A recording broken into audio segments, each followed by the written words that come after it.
Uno, comenzamos. Hola, buenas noches, bienvenidos nuevamente a un conversatorio más cerveciencia o diálogo cerveciencia que le hemos estado diciendo. Es el tercer ejercicio que hacemos de conversar sobre temas interesantes que como ciudadanos nos parecen interesante compartir con la gente que nos pueda ver o nos pueda escuchar. Le doy la bienvenida a Rodolfo Sea, que está hoy con nosotros y que salude con su cervecita ahí. También está José Prera, que está compartiendo con nosotros hoy un delicioso techela. Y nuestro querido amigo Renato, que está brindando ahí para nosotros. Y yo pues un saludo desde el headquarter de cada uno de los que componemos Cerveciencia. Hoy queríamos hablar un poco sobre los resultados que dio el Instituto Nacional de Estadísticas. La verdad es que como investigadores, eh, ingenieros de datos, técnicos relacionados con el tema de la información, nos llama mucho la atención este tipo de resultados porque de alguna manera pues están relacionados con muchos de los elementos, indicadores y procesos que pasan en el país. Pero antes de pasar como a un análisis, solo quiero hacer la lectura de dos temas interesantes, digamos, que están aquí. La primera dice, soy 502, en una noticia publicada hoy a mediodía, dice, censo no cuadra con los datos de personas de RENAP. Y los datos de RENAP son que somos 14.901.000 personas, 286. El 48.5% son hombres respecto al 51.5% que son mujeres. El censo es un evento que no se había realizado en 16 años y la verdad es que eso de alguna manera pues permitía que el país pudiera tener algunos indicadores o manejar cierta información de manera informal, indicadores nacionales, ¿va? Y en ese sentido, me permito leer la nota de mi querido amigo Manuel Villacorta, a quien le mandamos un saludo acá, y que dice, somos 14 millones, lo dice el INE, estrategia de las élites, así los indicadores sociales son menos dramáticos y el ingreso per cápita parece ser más justo. Entre la trampa y el cinismo, siembra vientos y cosecharás tempestades. Un censo que da risa. Entonces, habiendo dicho eso, eh, durante toda la tarde se estuvo generando, sobre todo en redes sociales, muchos comentarios acerca de ese tema. En la nota de Soy 502 dice, sin embargo, el RENAP difundió en diciembre de 2018 que en la actualidad hay más de 21 millones de guatemaltecos registrados ante esta entidad.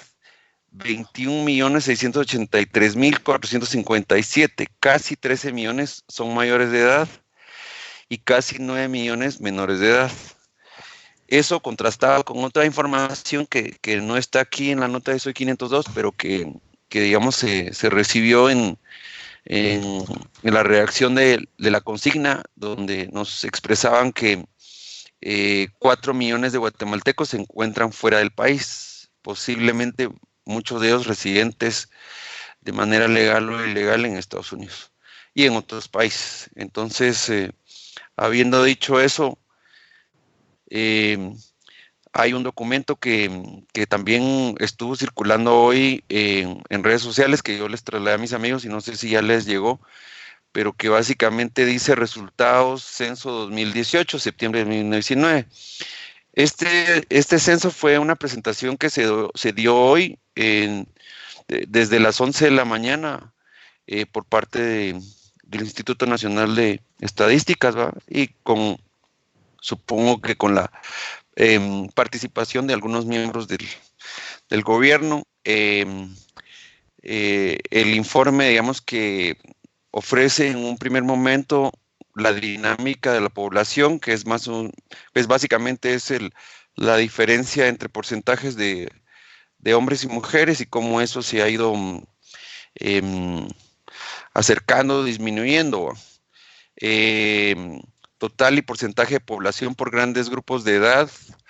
Por ejemplo, acá dice que de 0 a 14 años es el 33.4%, entre 15 y 64 años es el 61%, y mayores de 65 años es el 5.6%.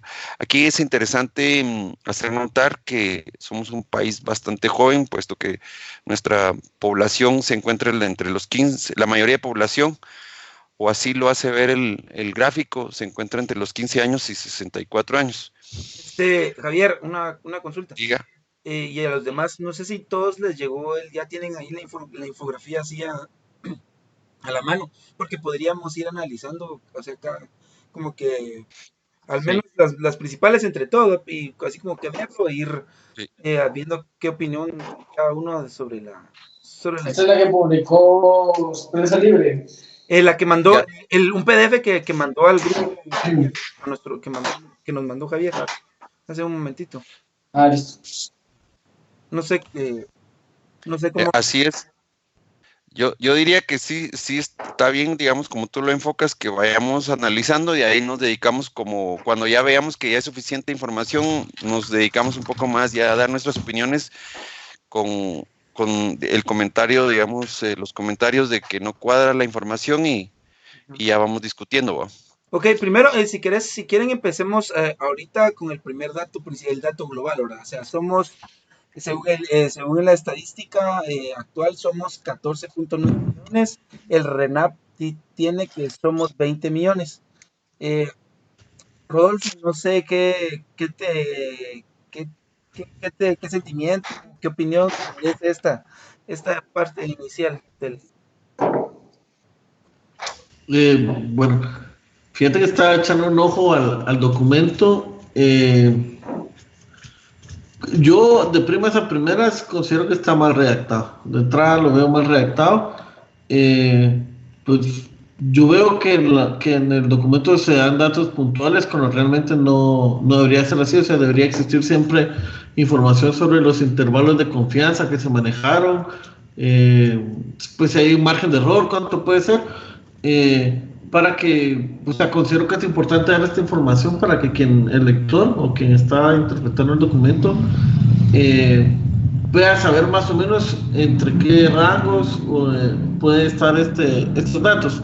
Me imagino que si dice por aquí que hay una población de 14.900.000 personas, muchas personas van a dar por falso, ¿verdad? Van a decir, no, que muy pocos. Sin embargo, si ellos hubieran incluido una población de tanto con un intervalo de confianza de tanto, entonces ahí ya cambia la cosa. Porque se asume que puede haber, así como puede haber un poquito más, puede haber un poquito menos. Entonces, de lo que te puedo decir es de que veo que al ser estadísticas las que se están mostrando, pues falta, o sea, no se presenta información estadística que considero yo que sí debería mostrarse. Una Ajá. pregunta, Chofo. Sí. Recordemos que este es un censo, o sea, tiene, no es, bueno, el dato global no debería ser no es un promedio, no es un porcentaje, sino que es un número. Entonces, no sé si, o sea, no sé, vos tenés un poquito más de experiencia que yo en esta. Lo que pasa es de que No sé, siempre explica el intervalo de confianza y explicarnos por qué, ¿verdad? pues hay margen de error, o sea, siempre existe un margen de error. O sea, es que, por ejemplo, Eh, como yo entiendo, el intervalo de confianza es cuando vos querés calcular una población, cuando vas a hacer cuando vas a tomar un muestreo y querés calcular una población. Entonces, si tu radio, entonces cuando calculas vos el tamaño de población que querés investigar, exacto, sí, sí, sí, sí. ajá, entonces acordate, es un censo, o sea, Esa es la población, o sea, realmente la población. ajá, exacto. Pero sí, sí, sí, exacto, tienes toda la razón. El punto es de que siempre hay una cantidad de la población, por ejemplo, siempre hubo algunos sectores, probablemente a los que nunca llegaron los censistas, o sea, por ejemplo, la gente que vivía en la montaña, o a viviendas que llegaron y pues no había nadie, etcétera. O sea, no es realmente, pues Es un aproximado a la población, como vos decís, al universo. Sí, pero considero pues que siempre hay un margen de error. O sea, siempre hubo un mínimo porcentaje de viviendas a las que no se pudo censar, de personas que no dieron correctamente la información, eh, etcétera. O sea, no considero que esto sea el 100% los datos exactos, que tenga una exactitud del 100% de esta información, sino que considero que se puede manejar cierto margen de error que sería importante pues trasladar a la población de acuerdo a los estimados. Ok, ok.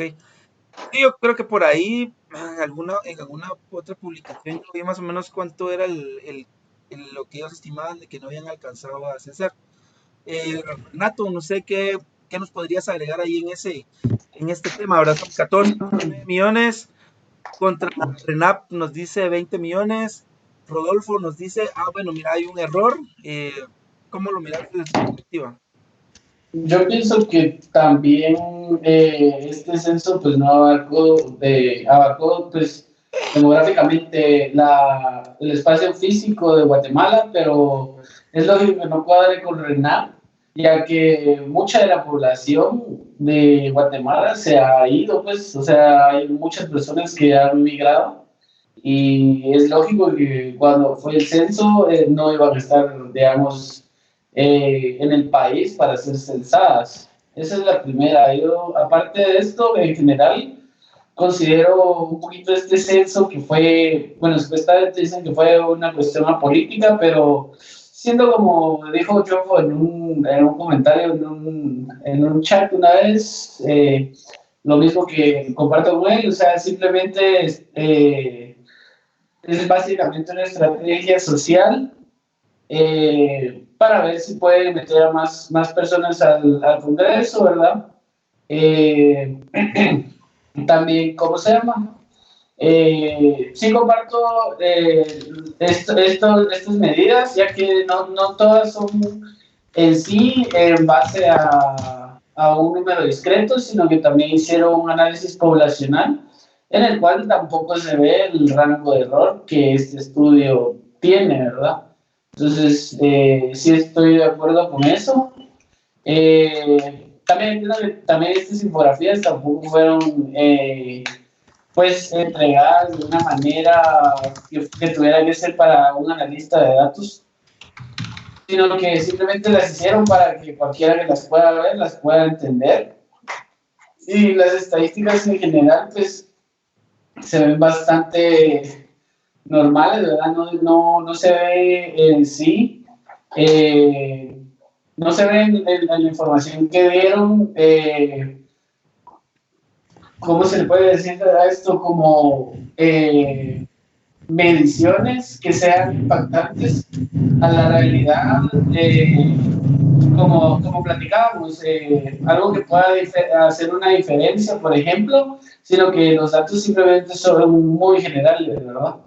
Entonces, está bien en cuanto a saber demográficamente cómo está la población, pero en sí el estudio no tiene algún tipo de, digámoslo así, un diferenciador o algo que le ayude más que, para mí es el nivel de los TICs, que es qué tanto acceso a tecnología tiene la población, ¿verdad? Dice que la mayoría tiene celulares, muy pocos computadora, y eso sí es importante, digamos, para medir el desarrollo, ¿verdad? El acceso a la tecnología. Y pues eso es lo que yo, pues, tomo al ver por primera vez esta información, ¿verdad? Ok, sí, pues las primeras impresiones, ¿verdad? Que hoy, exactamente hoy nos está llegando la primera información, entonces, la primera está bien. Por acá dice, según datos de siempre 502, eh, Ujú. me encuentro que dice que el censo costó 348 millones de quetzales. Dice también que está evaluado por como 100 millones más de lo previsto. ¿Qué, qué impresión te da esto en Uf, general, ¿verdad? O sea, el análisis calidad-costo, ¿verdad? De realmente ese dinero sí está valiendo la pena por lo que nos entregaron. ¿Qué impresión te merece? el, yo pienso que vuelve a ser un resultado eh, que genera mucha incertidumbre por parte del gobierno. La verdad es que cada acción que realizan tiene muchas deficiencias y se nota que hay un mal manejo y una mala forma de comunicar.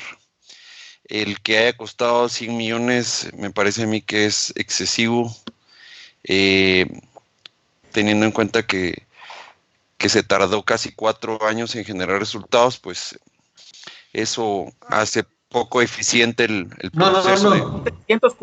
348 Ah, millones, y que eso significa ok, 100 millones más de lo previsto. De más. O sea, habían ok. previsto Sí. 50 O sea, millones que son y 400 millones, eso es lo eh, que Y me un estás año diciendo. tardó. 3,5, 340, 350 millones. Y más o menos eso fueron 14 meses desde que tomaron resultados, ¿verdad? Pero se tardaron también un tiempo más otro tiempo atrás, como decís, ¿verdad? Sí, no, no. Básicamente fueron 4 años desde que se empezó a planificar la ejecución hasta que se generan el proceso de, digamos, del censo. Pues complicado, la verdad, porque yo comparto lo que expresó Manuel Villacorta en el sentido, digamos, de que eh, la percepción es que hay un manejo em, eh, de esas cifras y en realidad el censo no refleja lo que somos como guatemaltecos y de alguna manera, por un lado estaba el interés político de querer aumentar el número de representantes en el Congreso, pero por otro lado eso también implicaba que tenían que aumentar en la población y a su vez eso implica reducir el Producto Interno Bruto dentro del total de la población. Así que creo que se la jugaron de tal manera que el censo está proyectado y yo creo que con esa información van a salir en algún momento determinado que está proyectado de tal manera que es la gente que está en Guatemala, pero que hay 4 y pico de millones de guatemaltecos y guatemaltecas fuera del país. De esa manera lo van a arreglar y que les permite seguir manipulando los indicadores de pobreza, de acceso a salud, etcétera, etcétera. Realmente, en términos de, digamos, de analista de datos y de científico de datos, me parece que es bastante irresponsable el que un censo de ese calibre y con ese costo eh, salga con tantas dudas, digamos. Y aquí quiero decir yo que no es cuestión, digamos, de que los guatemaltecos sean desconfiados por naturaleza, sino que porque en realidad esto a quienes más les interesa es a gente que está relacionada con el tema de manejo de información, de manejo de informes, de generación de estudios. O sea, todo el tema científico de alguna manera se ve sesgado por los resultados que pueden estar incorrectos. Y ya lo decía Chofo, cuando no se tiene un margen de error eh, establecido en un principio, pues no puedes entender.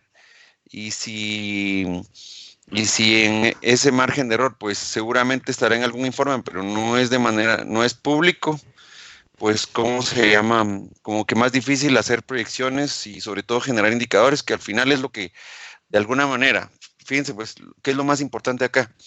Que de alguna manera los indicadores que se vayan a generar a partir de acá tienen políticas, tienen consecuencias políticas y consecuencias sociales fundamentales, porque a partir de esta información es que el que tenga que tomar decisión o decisiones políticas las van a hacer.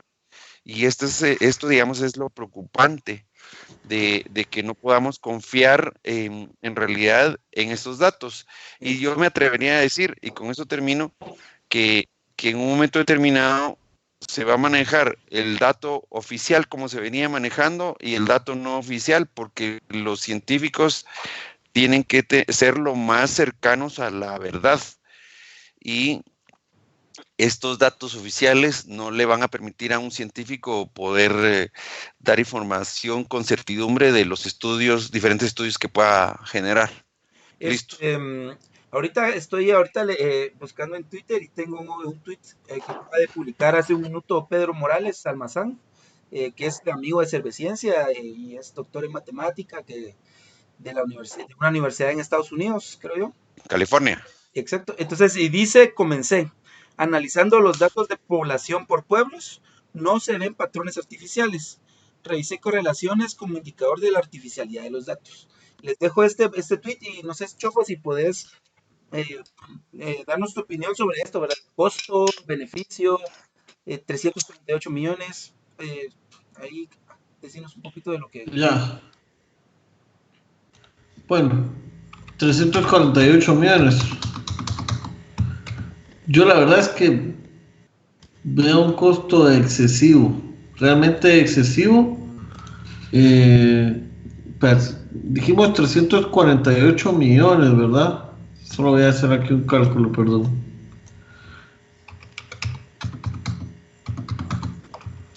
En todo caso, sí, estamos hablando, imagínate si fueran por 4 años, estamos hablando más o menos de 87 millones al año.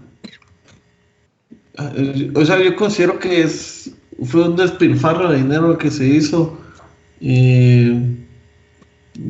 No sé, realmente yo no justifico, no justifico de ninguna forma el costo que tuvo el censo con los datos que arrojó, los resultados. Considero yo que ninguno de los datos que ellos están mostrando se aleja o da una sorpresa a lo esperado. En la mayoría, ¿verdad? En la mayoría de indicadores. Sí, sin duda alguna no puedo justificar el costo. Estoy completamente seguro que no se utilizaron los fondos correctamente. Yo desapruebo totalmente esta gestión del censo. No estoy de acuerdo con el costo y con los resultados arrojados, pues, como dijo Javier, pues, tiene su tinte político el asunto. Habrá que ver quiénes son los mayores beneficiados con esos datos, pero sí estoy en desacuerdo con la inversión realizada. Eric, ahí puedes ahí dar ahí un poquito de opinión. Que nos compartiera, porque él acaba de compartir en nuestras redes un texto bastante interesante que tiene cuestionamientos ahí que pueden servir como para ir generando la discusión. Más que nada son cosas que ya habíamos platicado, ¿verdad? Que era cómo se procesó la información y cuál fue el rango de error, lo que ya había platicado Chofos. Estas son cuestionamientos que hace Noma puntualmente en un artículo. Si ha influido o no la tasa de migrantes en Estados Unidos con esto. Si esto va a cambiar el sistema de representación. O sea, si al hacer elecciones sí va a ser distribuida o no el gobierno, ¿verdad? En este caso sería como el organismo legislativo, si no estoy mal. El ejecutivo, perdón. Y si se modifican si estos mismos indicadores sirven para la inversión pública, ¿verdad? Yo siento que también esta pregunta es bien, bien importante. ya que es lo que comentaba Javier, ¿verdad? O sea, este censo, así como tal vez no sea, así como lo estábamos tomando nosotros, no sea muy exacto y no sea de mucha confiabilidad, pero sin embargo los políticos sí lo pueden utilizar para tener argumentos suficientes para hacer lo que mejor hacen, ¿verdad? Que ya sabemos qué es. Eh, También se menciona el bono demográfico, ¿verdad? También ahí esta pregunta me gusta mucho y es que la mayoría de población es joven, ¿verdad? De 15 a 19 años son 1.7 millones. Eh, y también, o sea, si no estoy mal, más del 60% son menores de 60 años, ¿verdad? Lo que quiere decir de que somos, pues en sí, una población bastante joven, 61% están de 15 a 64 años, ¿verdad? Respondiendo a la pregunta que habías hecho, siento que no vale la pena estos 300 millones mientras el Estado debería tener otras prioridades, mientras las tasas de criminalidad y falta de educación son más críticas, viendo cómo están los hospitales, viendo cómo está la realidad guatemalteca, de verdad. Es algo que no podíamos gastar, ¿verdad? Así como lo que estábamos platicando al inicio de la llamada, todos esos fondos que están yendo para la milicia, y algunos son donados, otros son asignados al presupuesto, pero ¿de dónde está sacando este dinero el país, verdad? Sí, igual nuestro Producto Interno Bruto tampoco está de una manera suficientemente estable. Los fondos no se están invirtiendo en donde se deberían invertir, y eso en sí es lo que a mí me preocupa.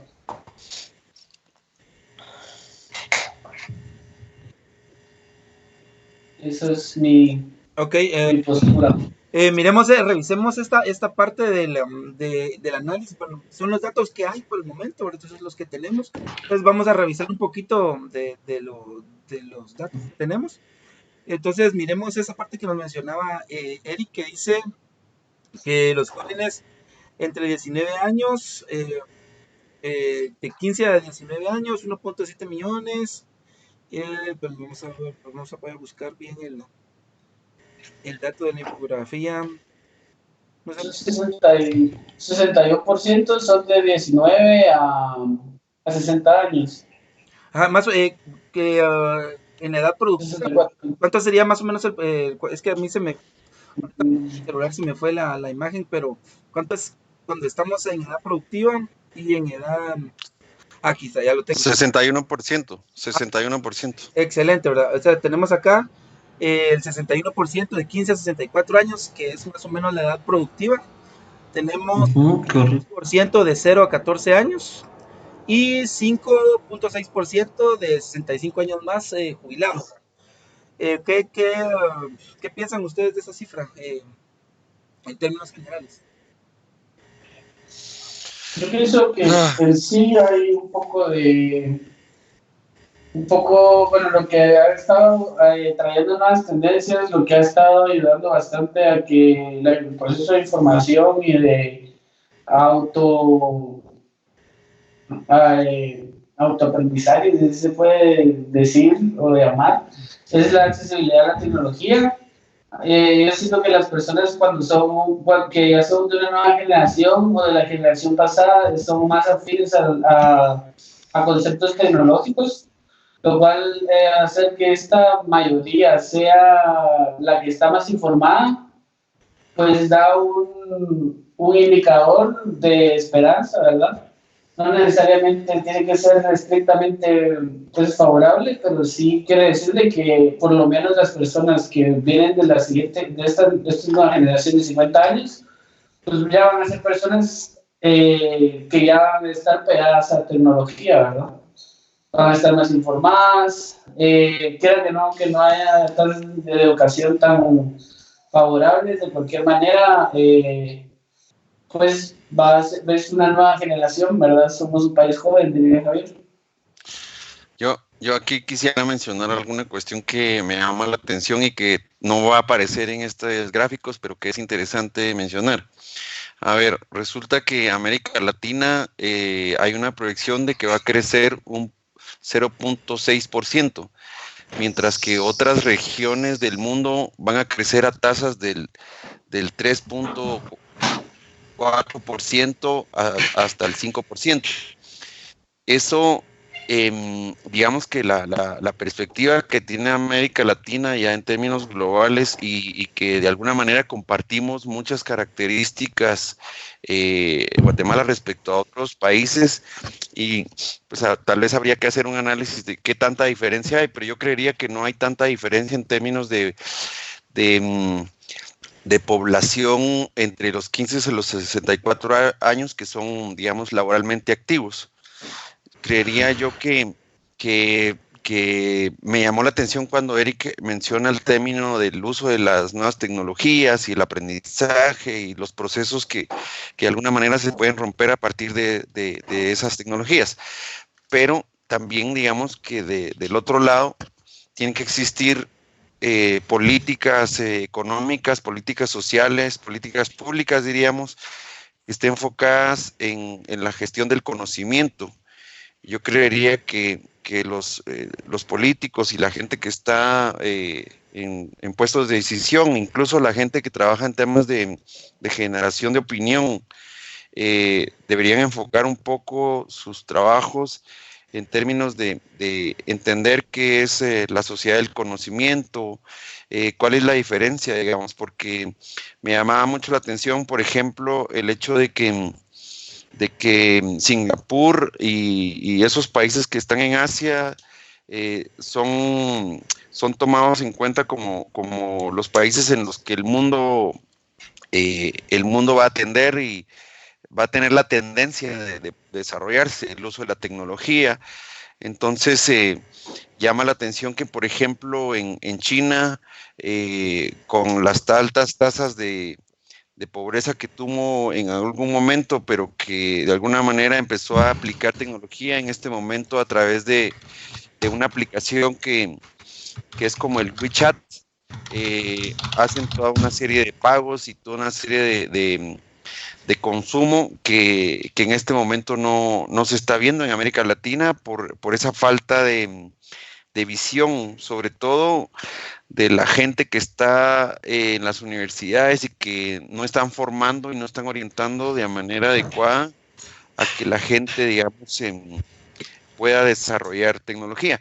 Y recuerdo una entrevista que hace un presentador que decía que los latinoamericanos nos estábamos enfocados en el pasado y no, de alguna manera nuestra inspiración eran los próceres de la independencia y esa gente que había luchado. En realidad no estábamos enfocados en el futuro, en inspirarnos con figuras o personajes que de alguna manera sean innovadores, que sean emprendedores que puedan generar esa transformación que necesita América Latina es que el país que más transformaciones necesita por las altas tasas y los indicadores que tiene de nutrición, etcétera, etcétera. Digamos que no vamos a repetir eso.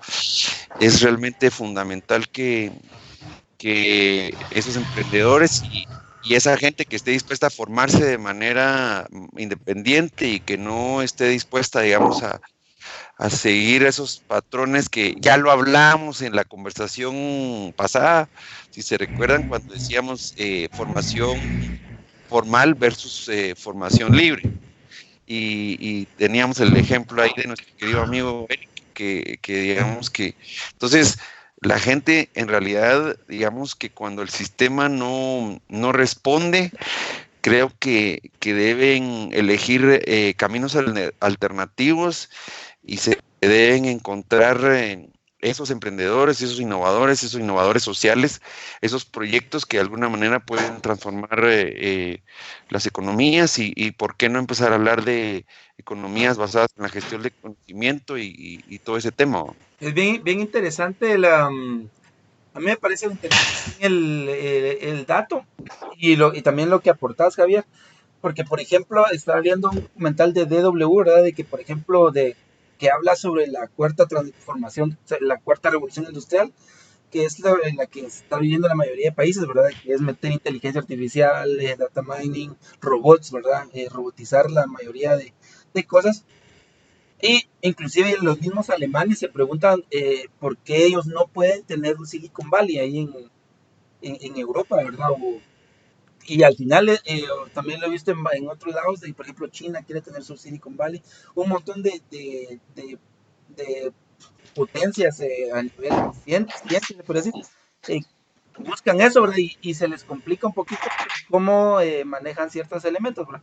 Entonces, me parece interesante relacionándolo con este tema, que, o sea, nosotros vamos como un montón de años atrasados a ellos, pero creo que también la apertura de la tecnología nos puede ayudar como que a ponerlos al día.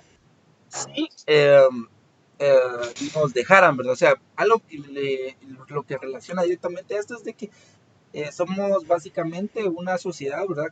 De que está en edad productiva, o sea, en una edad de trabajo manual, se puede decir que básicamente hoy por hoy somos como que la mano de obra mano de obra para otros países, ¿verdad? Entonces, por ahí va mi comentario, no sé, Rodolfo. Bueno, sí, interesante de lo que mencionaba Javier. Bueno, Javier mencionó el caso de Singapur. Y bueno, Singapur maneja un modelo económico liberalismo económico. Y bueno, dejando por un lado todo eso y platicarnos siempre del tema del censo. Otro indicador que me llamó la atención es la parte de alfabetismo por sexo. Estamos diciendo que en total se maneja un 18.5% de analfabetismo en el país, el cual a mi criterio me parece un poquito alejado de la realidad, en el sentido de que, pues, obviamente en pleno siglo XXI, si como país queremos salir adelante, necesitamos invertir muchísimo en educación. Porque, bueno, el analfabetismo sabe leer y escribir, sí o no, pero yo conozco gente que sabe leer, pero no entiende nada de lo que lee.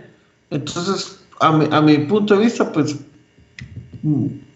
ser medio analfabeta, no sé cómo Pero, decirle. y a eso sumarle el analfabetismo digital. O sea, es Güey, que altísimo, fíjate altísimo. que ese, por ejemplo, ese es un dato que yo no he visto. No sé si alguno de ustedes vio el tema si somos alfabetas digitales o quién puede usar tecnología. Ese tipo de cuestiones, digamos, hablando de una sociedad del conocimiento, es fundamental para poder tomar decisiones en relación a esos temas. En cualquier caso, Exacto. yo me atrevería a decir, mira, pues que al final este estudio se va a convertir en un referente oficial nada más, pero siguen habiendo, digamos, que se pueden generar muestreos que de alguna manera nos puedan dar alguna proyección diferente. Eso, digamos que si se llegan a generar estudios donde se intenta inferir algún tipo de cuestiones diferentes. Entonces, hay, digamos, aquí otro tipo de gráficos en el que explican cuál es la conexión a los servicios de agua, de electricidad. No he visto todavía el de gas propano, por ejemplo. El, Sí, el fíjate, que me Javier, que impactó ahorita fue yo el de quema de yo quería basura. tocar, perdón. No, Dale, Eric. eso no era. Bueno, ahorita es rapidito, el que me impactó muchísimo fue el de extracción de basura mediante qué medio. Ajá. Y incluso le ganan a la extracción municipal y a la privada la quema de basura. Creo que si no estoy mal es un 45%. 42.8. Entonces es totalmente, o sea, sabiendo todo el daño que se hace, sí, a ver, esto me hizo muy impresionante esa cifra, perdón, Chapuz. Exacto. Sí. Ah, pues Fíjate el que estos estudio da mucho. indicadores da para mucho, como dice Javier. Fíjate que pero yo había tocado un poco el tema del analfabetismo en el sentido de que, bueno, ustedes platicaban de la cuarta revolución industrial y es muy acertado. Ante esta eminente cuarta revolución industrial, pues necesitamos mano de obra más calificada y eso solo se va a conseguir invirtiendo en educación y por supuesto en salud, en alimentación, pero principalmente en educación. Entonces, ¿qué es lo que va a hacer? Primero, necesita el país para salir adelante, pues inversión extranjera. Necesitamos que empresas abran plazas de trabajo aquí en Guatemala que requieran mano de obra calificada, para lo cual pues puedan pagar salarios pues más decorosos a los que se están pagando, ¿verdad? Pero, sin embargo, lamentablemente, ante una falta de escolaridad, cero preparación, o sea, ante ser trabajos, por así decirlo, toscos, aunque no quisiera utilizar esa palabra, pues obviamente los salarios van a ser bajos. Eh, y eso va a mantener los indicadores de pobreza siempre altos. Y por conseguir, exacto, trabajos no especializados van a ser mal remunerados y eso va a ser siempre así. ¿Por qué? Porque obviamente una persona que está preparada, que puede realizar un trabajo, qué sé yo, científico, algo así, por así decirlo, obviamente va a estar siempre en una posición de ventaja ante una persona que no está preparada. Entonces considero yo que estos indicadores de analfabetismo deben de despertar una alarma en el gobierno y saber que es necesario invertir más en educación. Años promedio de estudio por sexo, 5.8 años de estudio promedio, o sea, realmente son indicadores bajísimos, pero bajísimos en educación. Entonces, no podemos esperar, realmente no vamos a esperar mayores cambios si no logramos salir de estos indicadores tan bajos en cuestiones de educación. Sí. ¿Cómo les parece si vamos cerrando un poquito aquí ya el conversatorio? Vamos a ir, y entonces cada uno le vamos a tener un tiempecito para dar las conclusiones generales, porque acordémonos de que ahorita es como que estamos dando un primer vistazo a esto, ¿verdad? No estamos completamente enterados de todo el material de información que supongo que en los próximos días estará disponible ya para poder analizarlo de mejor manera. Entonces, si querés empezamos por Javier, no sé si en lo que los demás piensan su conclusión, para que nos dé su conclusión final de este conversatorio de la primer vistazo que le damos a los datos arrojados por el INE. Muy bien. Pues concluir que el censo es un elemento fundamental, que es un elemento del cual se derivan políticas sociales, económicas, se toman decisiones, se generan indicadores que tienen repercusiones a nivel nacional, internacional, que desde la perspectiva política se van a tomar muchas decisiones en relación a este tema y a estos datos y a esas cifras, que esas proporciones de alguna manera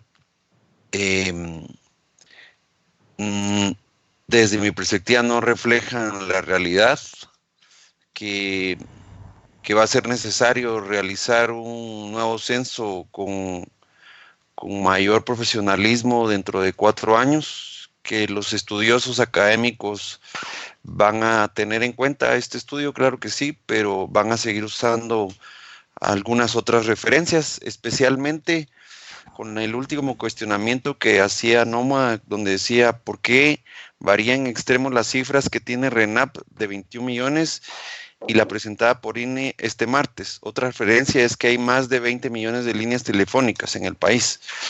En realidad, creo yo que independientemente de las cifras que el censo, se van a generar cifras comparativas distintas que de alguna manera nos van a ir permitiendo tener una radiografía, sobre todo para los que de alguna manera estamos relacionados con información y con conocimiento y con ese tipo de procesos. A partir de ahí, creo que es preocupante, a mí me preocupa que se hayan generado ese tipo de cifras. La verdad es que es como un lavado de cara superficial que se hace el Estado, el sistema. Yo creería que es un tema que hay que seguirlo analizando y hay que seguir evaluando qué comentarios se van generando a lo largo de la semana y volver a él cuando quizá lo hayamos asumido con más información. Eric, ¿nos puedes dar ahí tu conclusión cerrando esta conversación? Bueno, pues pienso que en sí, yo sí tomo este estudio como algo que fue promovido por el presidente para básicamente un interés político, aunque no lo tengan. Lo que pasa es que el resultado simplemente no arrojó las cifras que ellos estaban esperando. Tenemos un crecimiento de 1.5, si no estoy mal, desde hace tantos años. Eso no es muy congruente, ya que pues, o sea, en un estudio de población debimos haber crecido mucho más. Definitivamente esperaría yo que pues para alguien que lee, alguien que se da cuenta de lo que está pasando, pueda emitir estas mismas opiniones, ¿verdad? Comparar números y pensar, bueno, 300 millones, ¿qué hubiéramos hecho con 300 millones? Más todo lo que se le está dando ahorita al Ministerio de Defensa. Pone demasiado en contexto todo lo que está pasando en la realidad. Y la verdad es que sí, cuando uno sí quiere ver y quiere investigar, pues sí se encuentra con estas cosas y no hace falta ser uno un experto, un letrado, un científico para darse cuenta que en realidad como país no estamos invirtiendo en lo que deberíamos de invertir normalmente, que es el desarrollo de la persona como tal y no simplemente este tipo de estudios, ¿verdad? Sí es importante, por ejemplo, pero como decía Gabriel, eventualmente cuando ya se tenga un interés económico más grande, pues simplemente se le va a comprar la información a Facebook, por ejemplo, que es muchísimo más sencillo extraer una base de datos de un operador de línea telefónica, que es lo que hacen las tarjetas de crédito para hacer telemarketing. Y de esa manera, pues sí se va a tener un impacto real. Lastimosamente, esta era la oportunidad que teníamos de oficializar los datos y no se pudo, no sirvió, ¿verdad? Pero eventualmente sí van a haber herramientas para llegar a todo esto. Porque, por ejemplo, son muchas más las personas que tienen un celular, por ejemplo, y es algo real, ¿verdad?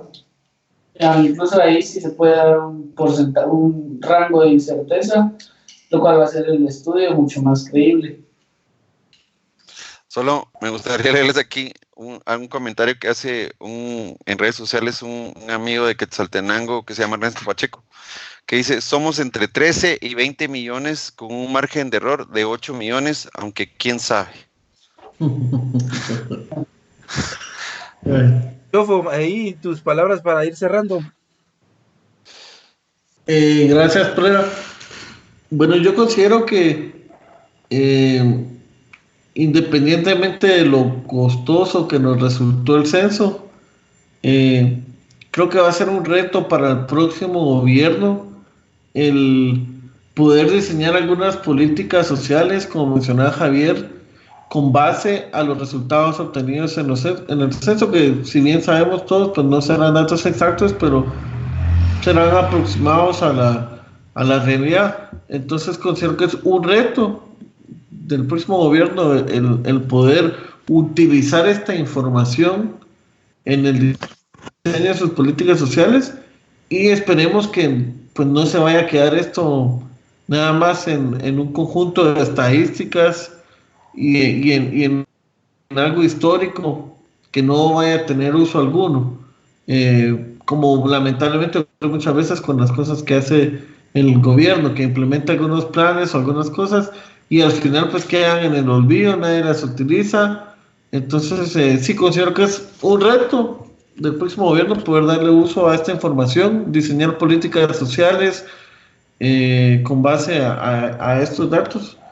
Y bueno, ya lo que se perdió, el dinero perdido, pues ya no se va a recuperar, o sea, ya se perdieron los 300 y pico de millones.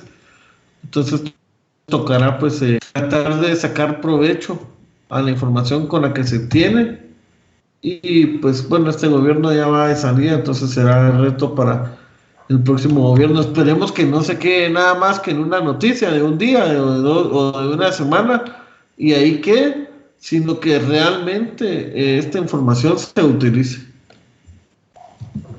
Excelente, Rolf. Pues de mi parte, cosas bien puntuales. Primero, un gasto excesivo, mucho dinero gastado, que como decía Chofo, esperemos de que se le dé algún uso eventual. Segunda cosa, seguir a los analistas de datos, ¿verdad? Así como Pedro, para que ellos, por medio de Data Science, la veracidad de los datos, que inclusive eventualmente lo podríamos tener acá en uno de estos conversatorios. Me imagino que aquí es una persona bien abierta y nos podría acompañar para como que ir cerrando un poco el tema y tener una conclusión final de qué tan veraces son los datos.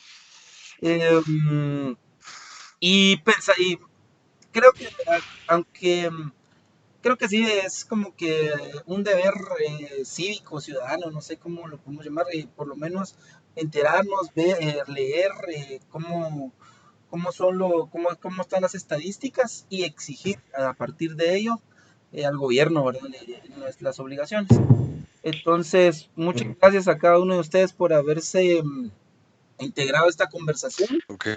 Y esperamos tal vez la otra semana estarnos viendo de nuevo, si las cosas así lo permiten. Ahora sí con chelo, ¿no? Entonces sí, saludcita, jovenazos. Salud. Ahí yo con mi Con piquete. vamos. Cabal, por supuesto.